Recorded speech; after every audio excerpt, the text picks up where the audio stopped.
Good morning. We're the new kids on the block. And I think we're learning quite a lot, and we're happy to be here. I'll just say a few words about Southern Africa. We've got a cattle population of about 67 million, and we are told and we know that we have the potential to get to over 200 million. So that is one of the aims that we're looking for. Now, why are we joining the Global Roundtable for Sustainable Beef? Why have we set up the Southern Africa Roundtable for Sustainable Beef? What we know is that we need to develop. I think we have suffered quite a lot of climatic issues, the El Ninos and everything. We've faced a lot of overgrazing, a lot of bad practices. So what we're looking at, and when we look at the principles of the Global Roundtable, we're looking at developing the beef sector by protecting the environment, the animal, and the people. Now, how are we going to do that? If you look at the pot, we have a pot that has 3 legs. Now, in those 3 legs, what we're looking at is that for us to succeed, we need the farmers, the processors, and the consumers to all work together and to understand what needs to be done. The researchers are the fire that gives us all the science that has been talked about that we need for us to work. So those are the 3 legs that we have, with the fire being the researchers. Now, for it to work, what do we need to cook inside the pot? So we're talking of, one of the critical things that we're looking at is the marketing. We need to understand what markets we have available. So we're talking of the markets within our countries, we're talking of the markets regionally, and we're also talking of the markets at an international level.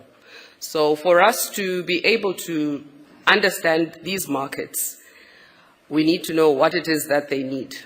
That goes back to the product, because the product is what is going to feed into the market.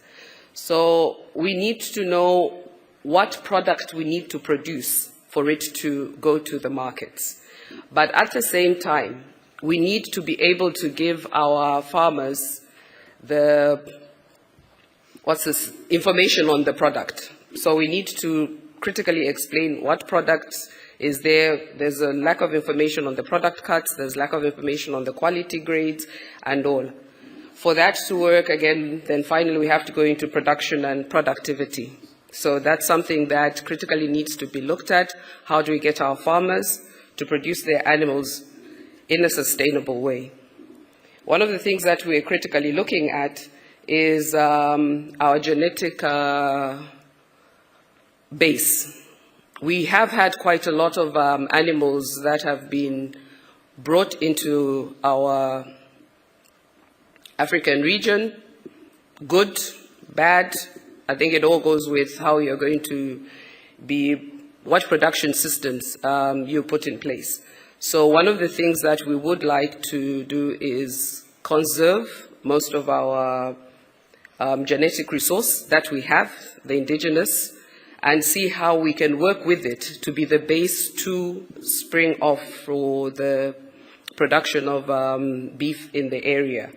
Of course, we have quite a lot of imported breeds, which we don't have a problem with, but it's just to make sure that these are then managed and produced and managed to produce in a sustainable way. One of the things that we have is that we've got a lot of farmers who are then picking some of the genetic material, and sometimes people feel that they're not being used properly. So there's some things that we need to work with.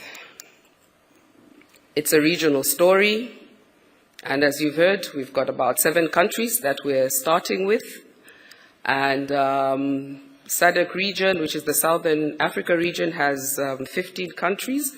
So we've started with 7, and we hope to grow to all of the countries being a part of it.